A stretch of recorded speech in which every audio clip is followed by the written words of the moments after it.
So, Rita and James, we've had we all sorts of news out of Ukraine this morning. It does appear that there has been resistance in Ukraine. It does appear that there have been protests in Russia, which is great. The headless chooks of the United Nations are rushing around. The world seems to not quite know what to do. James, your take on it?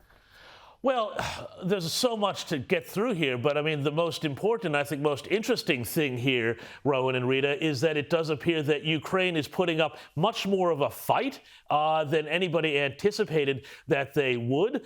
There's a number of reasons for this. Number one, it appears that the Russian army just simply went in with total hubris and did not go about the business of destroying Ukraine's air superiority over the Ukrainian territory first and foremost before moving in troops. Now, the Russians are fighting, according to a very strict timeline. That timeline appears to be getting thrown out of whack by Ukrainian resistance, which is all great news. So it means that Putin is going to wind up, I think, being bogged down here for quite some time unless he figures out some sort of way to pull back, come to some sort of resolution with Ukraine, and essentially sue for peace. I think the president of Ukraine has been an absolute hero in all of this, basically saying that he is going to stay and fight from Kiev rather than, shall we say, the president of Afghanistan, who fled on a plane full of money when he left Afghanistan when the U.S. so shamefully abandoned Afghanistan last year under the Biden administration. So I think there's a lesson for everybody there.